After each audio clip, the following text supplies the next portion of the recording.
नमस्कार, मी सुवर्णा. दिवसभराच्या बातम्यांमध्ये आपल्या सगळ्यांचं स्वागत. सुरुवात एका महत्त्वाच्या बातमीनं आपण करणार आहोत. राज्यात कडक निर्बंध लागू होणार का अशा चर्चा सुरू झालेल्या आहेत. कोरोना संदर्भातले निर्बंध कडक केले जाणार का हाही एक विषय आहे. राज्य सरकार कडक निर्बंध कधीपासून लावणार अशा चर्चा आहेत. अनेक ठिकाणी नागरिकांकडून निष्काळजीपणा दिसतो आहे. न्यूज 18 लोकमतला सूत्रांकडून माहिती मिळते ती अशी की नागरिकांकडून कोरोनाचे नियम पाळले जात नाही, हलगर्जीपणा होतोय, बेफिक्री रस्त्यांवर बघायला मिळते आहे.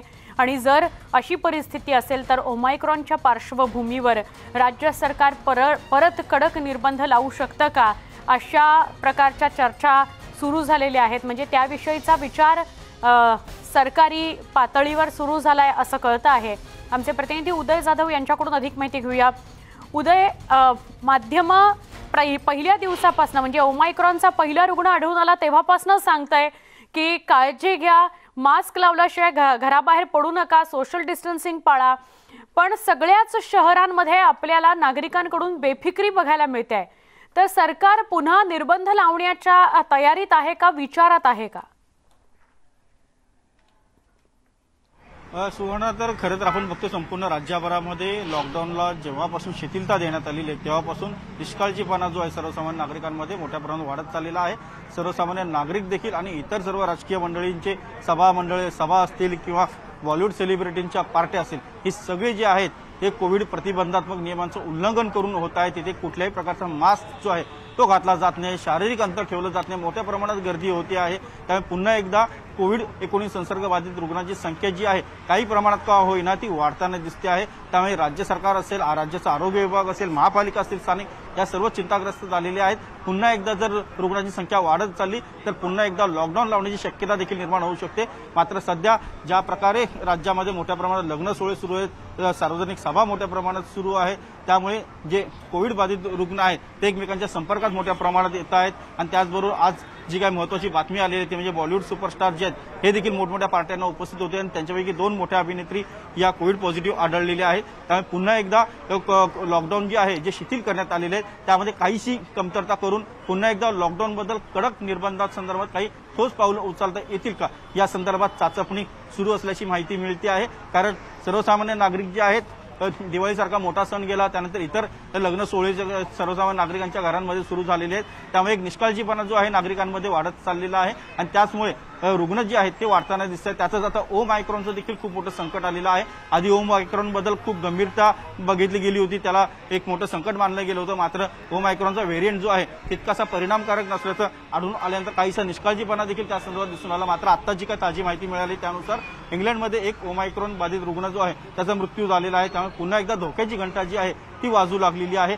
सर्वसामान्य नागरिकांनी एक जबाबदारी जी आहे ती उचलली पाहिजे. त्याचबरोबर इतर जे जबाबदार नागरिक असतात, सार्वजनिक लोकप्रतिनिधी असतील, राजकारणी असतील, त्याचबरोबर बॉलिवूडचे इतर सिनेतारका असतील किंवा इतर अभिनेते वगैरे सर्वजण असतील, या सगळ्यांनीच काळजी घेतली पाहिजे. कारण आपण जर का या नियमांचं जर का पालन केलं तर अशा प्रकारची धोक्याची घंटा जी आहे ती आपल्या दारापर्यंत येणार नाही. एक जबाबदारीने आपण सर्वांनी वागलं गेलं पाहिजे. परंतु नागरिकांचा म्हणा किंवा सार्वजनिक ठिकाणी वावरणारे राजकीय नेते असतील, बॉलिवूडचे सेलिब्रिटी असतील, यांच्या निष्काळजीपणामुळे पुन्हा एकदा सर्वसामान्य नागरिक असेल, एकूणच समाज जो आहे आपला तो धोक्यामध्ये येतो आहे. म्हणून काळजी घेण्याची गरज आहे. उदय, आभार, आपण सविस्तर माहिती दिली त्याबद्दल. ब्रिटनमध्ये ओमायक्रॉनचा पहिला बळी गेलेला आहे, ही महत्त्वाची बातमी. या घडीची अपडेट आपल्यापर्यंत पोहोचते. ओमायक्रॉनमुळे पहिला बळी गेलेला आहे. ब्रिटनमध्ये हा पहिला बळी गेलेला आहे. ओमायक्रॉन बाधित रुग्णाचा मृत्यू झालेला आहे. हा पहिला मृत्यू आहे. ओमायक्रॉन या व्हेरियंटमुळे रुग्णाचा मृत्यू झालेला आहे. ब्रिटनमधनं ही माहिती येते. या घडीची महत्त्वाची बातमी आहे. ओमायक्रॉनची भीती नका बाळगू, पण सावधगिरी नक्की बाळगा, असं वारंवार आवाहन केलं जात आहे. ओमायक्रॉनचे रुग्ण वेगवेगळ्या राज्यांमध्ये, शहरांमध्ये आणि देशामध्ये सापडत आहेत. पण ओमायक्रॉनचा पहिला बळी ब्रिटनमध्ये गेलाय. ओमायक्रॉनमुळे या ब्रिटनमधल्या रुग्णाचा मृत्यू झालेला आहे.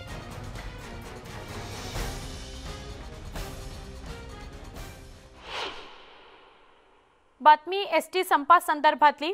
एसटी कर्मचाऱ्यांना दिलेला शेवटचा अल्टिमेटम आज संपलाय. म्हणजे अल्टिमेटमची तारीख पुढे निघून गेलेली आहे. सोमवारपासून कारवाईला सुरुवात करणार असं सरकारनं सांगितलं होतं। सोमवारी कामावर रुजू व्हा, अन्यथा कठोर कारवाईला सामोरं जा, असं परिवहन मंत्री अनिल परब म्हणालेले होते। त्याप्रमाणे आज सोमवार आहे आणि अनेक आगारांमधून कर्मचारी आपल्या कामावर रुजू झालेले नाहीत। ते आपल्या मागणीवर, आपल्या भूमिकेवर ठाम आहेत। सोमवारपर्यंत कामावर रुजू होण्याचा अल्टिमेटम होता। कामावर रुजू न झाल्यास कठोर कारवाईचा इशारा अनिल परबांनी दिला होता। सरकारच्या इशाऱ्यानंतरही काही ठिकाणी एसटी कर्मचारी कामावर रुजू झालेले नाहीत। काही ठिकाणी अजूनही संप सुरूच आहे। कर्मचारी एसटीचं विलीनीकरण राज्य सरकारमध्ये करावं या मागणीवर ठाम आहेत। सोमवारपर्यंत कामावर रुजू झालेल्या कर्मचाऱ्यांचं निलंबन रद्द करण्यात येणार होतं।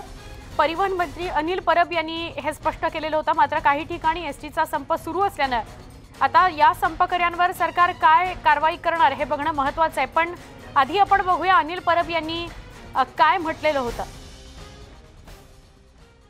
उद्याच्या दृष्टिकोनातनं किंवा माणुसकीच्या दृष्टिकोनातनं अजून एक संधी, ज्याला नॅचरल जस्टिस म्हणतात, तो देण्याचा आम्ही प्रयत्न करतोय।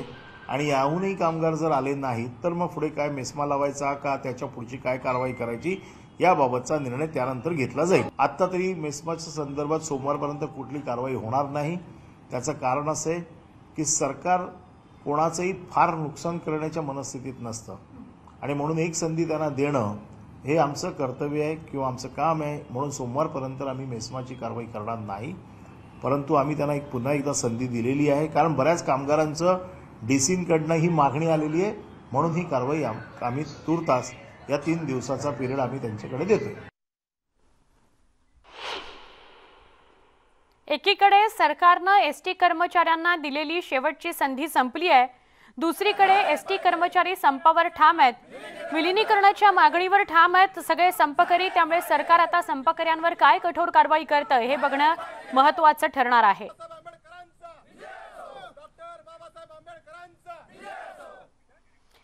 आपण या सगळ्याबाबत आमचे प्रतिनिधी जे महाराष्ट्रभरातले प्रतिनिधी आहेत त्यांच्याशी बोलणार आहोत। आमचे प्रतिनिधी उदय जाधव मुंबईतून आपल्या सोबत आहेत।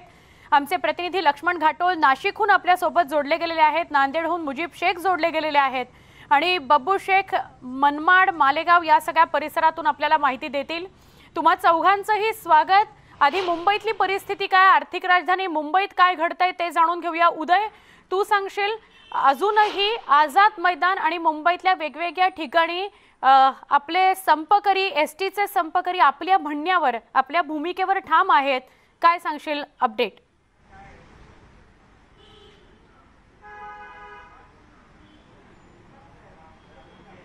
आमचे प्रतिनिधी उदय जाधव आपल्या सोबत आहेत। उदय, मुंबईतलं काय अपडेट एसटी संपकऱ्यांचं?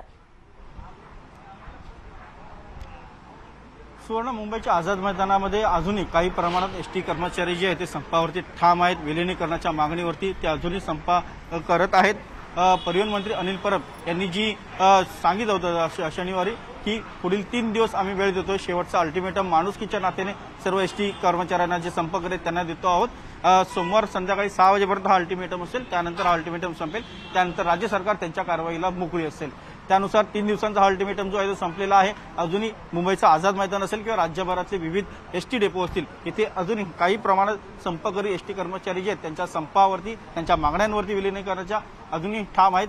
काही प्रमाणात एसटी जे आहेत ते सुरू झालेले आहेत, मात्र पूर्ण 100% जी आहे ती एसटी वाहतूक सुरू झाली नाहीये। महाराष्ट्राची लाईफलाईन समजली जाते, मात्र अजूनही ती पूर्णपणे रुळावरती किंवा रस्त्यावरती आलेली आपल्याला पाहायला मिळत नाही। त्यामुळे अजूनही हा संप मिटला असं आपण म्हणू शकत नाही। परिवहन मंत्र्यांनी जो अल्टिमेटम दिला होता तो आता संपलेला आहे, वेळ देखील संपलेली आहे। आता परिवहन मंत्रालय नेमकं या संपकरी एसटी कर्मचाऱ्यांवरती काय आणि कशी आणि कोणती कारवाई करतात हे अत्यंत महत्त्वाचं आहे। उदय, असेच सोबत रहा। नाशिकहून आपले प्रतिनिधी लक्ष्मण घाटोळ सुद्धा जोडले गेलेले आहेत। लक्ष्मण, नाशकातली काय परिस्थिती आहे?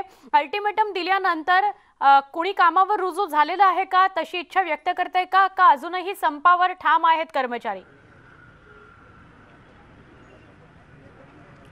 नाशिक जिल्ह्यामध्ये 7,000हून अधिक कर्मचारी जे आहेत ते या संपामध्ये सहभागी झालेले आहे। मात्र सरकारने दिलेली मुदत देखील आता संपलेली आहे। मात्र या सगळ्या परिस्थितीत देखील नाशिकमधील आंदोलक जे आहेत ते आपल्या आंदोलनावरती ठाम आहे। विलीनीकरण हा एकमेव मुद्दा आहे आणि विलीनीकरण जोपर्यंत होणार नाही तोपर्यंत हे आंदोलन असंच सुरू राहील। सरकारनं कुठल्याही प्रकारचं अल्टिमेटम देवो, मुदत देवो, किंवा कुठल्याही प्रकारची कारवाई करो, या सर्व कारवाईला सामोरं जाण्याची तयारी या सर्व कर्मचाऱ्यांनी व्यक्त केलेली आहे आणि कुठल्याही परिस्थितीत आंदोलनावर हटायचं नाही अशी भूमिका या सर्व कर्मचाऱ्यांची आहे। आपल्यासोबत हेच सगळे कर्मचारी आहे जे आत्ता या मिनिटाला देखील या एसटी डेपोच्या बाहेर आंदोलन करताय। सरकारने आपल्याला मुदत दिली होती, ती मुदत देखील आज संपली आहे। आपण आंदोलनावरती ठाम आहात। सरकारने मुदत दिली म्हणण्यापेक्षा अल्टिमेटम देताना तो अतिरेकी असतील त्यांना देण्यात येतो। आम्ही कर्मचारी आहोत सामान्य आणि आमचा हा संप नाही आहे। सगळ्यात पहिले मी हे स्पष्ट करतो की आमचा दुखवटा आहे, जे 52 बांधव आमचे शहीद झाले, ज्यांनी आत्महत्या केली, त्याचा दुखवटा आम्ही पाळतोय आणि या दुखवट्यामधनं सरकारला एकच पर्याय आहे की विलिनीकरण द्यावं आणि आमचा दुखवटा संपवावा, एवढंच मला ठाम सांगणं आहे बस। आपल्यासोबत आणखी काही कर्मचारी आपण त्यांच्याशी बोलूया। आपण आज देखील आंदोलनावरती ठाम आहात, काय मागण्या तुमच्यात? पुन्हा सरकार अल्टिमेटम देत आहे तरी देखील आपण रुजू होत नाही, नेमकं काय आता पुढची भूमिका? नाही, आमचं स्पष्ट आहे भूमिका। पहिल्या दिवशीपासून जी काही भूमिका आम्ही मांडलेली आहे या दुखवट्याच्या द्वारे ती एकच आहे, जिंकू किंवा मरू। परंतु आता आमची जी 52 आजपर्यंत आज तागात भावंड आत्महत्याग्रस्त झालेले, त्यांच्यासारखं इतर आमच्या 90,000 92,000पैकी परत कोणी निर्माण नाही झालं पाहिजे। कारण हे सगळं निर्माण होताना आमची जी काही भावंड गेली ती फक्त आर्थिक विवंचनेतून गेलेली आहेत। कोणी काहीही म्हणत असलं तरी सर्वात महत्त्वाचं जे काय असतं तो पैसा असतो आणि तो पैसा जर तुम्हाला समाधानकारक नाही मिळाला तर अनेक मार्ग माणसाला याच मागण्या आहेत। तुम्ही देखील आंदोलनात आहात, काय आता पुढची भूमिका? आमची ती ठाम आहे। आम्ही आमच्या काम बंद आंदोलन आपलं आपण बघतो ह्या सर्व कर्मचाऱ्यांची भूमिका अगदी ठाम आहे। विलिनीकरण जोपर्यंत होत नाही तोपर्यंत हे आंदोलन थांबणार नाही। या ठिकाणी वेगवेगळ्या प्रकारचे आशयाचे फलक देखील लावण्यात आलेले आहे। वो बुलाता है मगर जाने का नहीं अशा प्रकारचे मिश्किल फलक जे आहेत ते देखील या ठिकाणी लावण्यात आलेले आहे। त्यामुळे आपण बघतोय की आंदोलक कुठल्याही परिस्थितीमध्ये या आंदोलनापासून दूर जायला तयार नाहीये। सरकार अल्टिमेटम देत असलं तरी आंदोलनावरती ठाम आहे। लोकशाही मार्गाने हे आंदोलन झाल्याशिवाय कुठल्याही मुद्द्यावर ऐकणार नाही असं म्हणतायत। धन्यवाद, तुम्ही सविस्तर बोललात लक्ष्मण त्याविषयी। मुजीब शेख आपल्या सोबत आहेत। मुजीब, नांदेडमधली काय परिस्थिती? सुवर्णा, गेल्या 44 दिवसापासून नांदेडमध्ये एसटी कर्मचाऱ्यांचे आंदोलन सुरू आहे। जवळपास 3,000हून अधिक कर्मचारी या संपामध्ये सहभागी आहेत। आजही एकही एसटी इथून बाहेर निघालेली नाहीये। संपावरती लोक अजूनही ठाम आहेत। कुठलीही कारवाई झाली तरी संप मागे घेणार नाही विलिनीकरणाशिवाय, अशी या कर्मचाऱ्यांची भूमिका। आपल्यासोबत काही कर्मचारी आपण त्यांना विचारूया। ताई, मला सांगा की आज परिवहन मंत्र्यांनी तुम्हाला एक मुदत दिली होती, आज कामावर रुजू नाही झाला तर कठोर कारवाई, 6 वाजता ती मुदत हे तर परिवहन मंत्री सुरुवातीपासूनच मुदत देत आलेत आणि आज त्यांनी अल्टिमेट दिला होता। पण तो जो अल्टिमेट होता तो आजच्या दिवसासाठी होता आणि महाराष्ट्रातील 250 डेपोतील कर्मचाऱ्यांनी तो जो त्यांचा अल्टिमेट आहे पूर्णपणे धुडकावून आज जसं आम्ही 44 दिवसापासून ठाम आहोत तसंच पुढे पण ठाम राहू हे दाखवून दिलेलं आहे। आता तरी परिवहन मंत्र्यांनी विचार करावा, त्यांची कुठलीही कारवाई किंवा कुठलाही दबाव हा कर्मचाऱ्याला काहीच फरक पडत नाही। त्याच्यामुळे त्यांनी आता थोडा तरी विचार करून आमच्या मागणीमध्ये लक्ष घालून आमची मागणी जी आहे ती पूर्ण करावी। कठोर इथून पुढे कठोर कारवाई होण्याची शक्यता मग कर्मचाऱ्यांसाठी तयार आहेत का? बोला। आम्ही कुठल्याही कारवाईला घाबरणार नाही आणि त्यांच्या कसल्याही भूलथापाला बळी पडणार नाही। आम्ही ठामपणे या विलिनीकरणाच्या मुद्द्यावर ठाम आहोत। कसलेही मेस्मा लावा की रेशमा लावा, आम्हाला काय फरक नाही पडणार। संपूर्ण कर्मचारी आम्ही जे 50 बांधव बळी पडलेले आहेत त्यांच्यासाठी आम्ही पूर्णपणे तयारीने विलिनीकरणाशिवाय माघार घेणार नाही, म्हणजे घेणार नाही। बरं, मला सांगा की नुकसान तुमचंही होतो, लोकांचं होतो, व्यक्तीचं पण होतो, मग काहीतरी तोडगा पण निघाला पाहिजे सर। जोपर्यंत आमचं एसटी महामंडळ राज्य शासनामध्ये विलिनीकरण होणार नाही तो पण कुठलाही तऱ्हा नाही। कारण का पूर्ण पॅसेंजर लोक आमच्या सोबत आहेत, त्यामुळे त्यांची गैरसोय व्हायचा प्रश्नच येत नाही। जर सरकारने आता पण आम्हाला अल्टिमेट दिलेला आहे आणि मी सरकारला इथून अल्टिमेट देतो, जर या नवीन वर्षाच्या अगोदर जर आमचा विलिनीकरणाचा मुद्दा जर मार्गी काढला नाही तर 1 तारखेला मी कर्मचारी आहेत पण मी स्वतः कलेक्टरला निवेदन देईल की आत्मदहनाचा मला परमिशन द्या आणि मी आत्मदहन केल्याशिवाय राहणार नाही। की अत्यंत आक्रमक असे कर्मचारी झालेले आहे। विलिनीकरणाशिवाय आता पर्याय नाही, विलिनीकरण झालं नाही तर आता आत्महत्येची परवानगी कर्मचारी मागत आहेत। सुवर्ण, नक्की। बब्बू शेख आपल्या सोबत आहेत। बब्बू, काय परिस्थिती मनमाडमधली? कर्मचारी सगळे आपल्या भूमिकेवर ठाम आहेत का अल्टिमेटमला झुगारून लावलेलं आहे?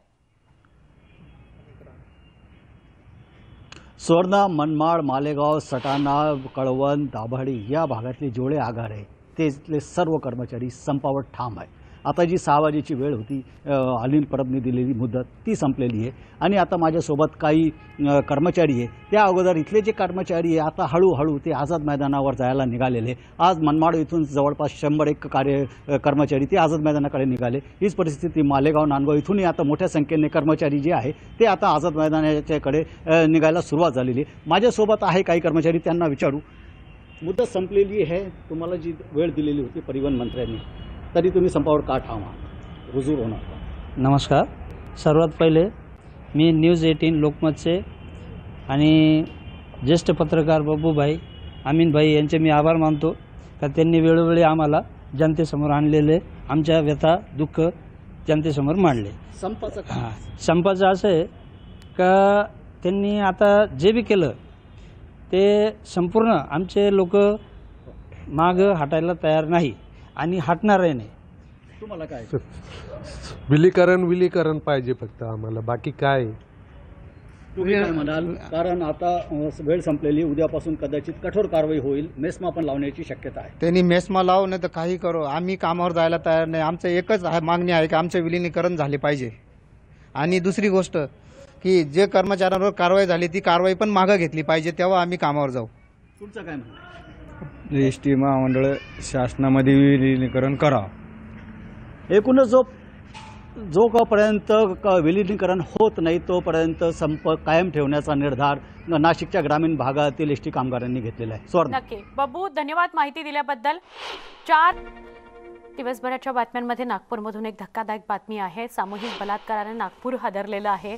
शहरात सामूहिक बलात्काराची घटना घडलेली आहे. 19 वर्षाच्या गायक तरुणीवर सामूहिक अत्याचार करण्यात आले. 2 जणांनी या तरुणीवर बलात्कार केलेला आहे. आधी तिचं अपहरण केलं आणि त्यानंतर तिच्यावर अत्याचार केले असं समोर येत आहे. आमचे प्रतिनिधी तुषार कोहळे यांच्याकडून अधिक जाणून घेऊया. तुषार, पुन्हा एकदा एका तरुणीवर अत्याचाराची घटना घडली आहे. काय या प्रकरणासंदर्भातला अपडेट आहे? सुवर्ण, निश्चित अत्यंत धक्कादायक हा संपूर्ण प्रकार आहे. जर का पोलिसांनी जी माहिती दिली त्यानुसार आज सकाळी 7 वाजता ही तरुणी म्युझिकच्या क्लासला जात होती. जात असताना 2 तरुणांनी तिचं अपहरण केलं आणि अपहरण करून मग नागपूरच्या कडमना भागामध्ये तिच्यावर सामूहिक अत्याचार केला. अपहरण करणारे जे दोन्ही आरोपी आहेत ते जी पीडित मुलगी आहे तिच्या ओळखीचेच होते आणि ती शिकवणी क्लासच्या संदर्भातच त्यांच्या संपर्कात आलेले होते.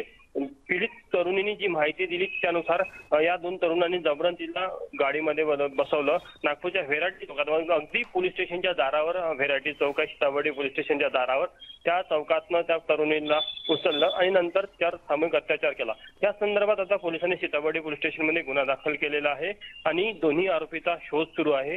यातला एक आरोपी हा हॉटेल चालवतो आणि अशी माहिती पोलिसांनी दिली आहे. नक्की, धन्यवाद तुषार माहिती दिल्याबद्दल. आता वेळ झाली न्यूज 18 लोकमतच्या आजच्या प्रश्नाच्या निकालाची. आम्ही कू ॲपवर हा प्रश्न विचारला होता ज्यावर अनेक कू ॲप युजर्सनी कमेंट केलेले आहेत. त्यातील एक कमेंट नितेश गावकर यानं केलेली आहे. घाई करून पुन्हा पेपर घेतल्यास तोच प्रकार होईल, त्यापेक्षा सरकारनं चांगली कमिटी नेमून पेपर फुटीचा छडा लावावा असं मत नितेश गावकर यांनी व्यक्त केलं.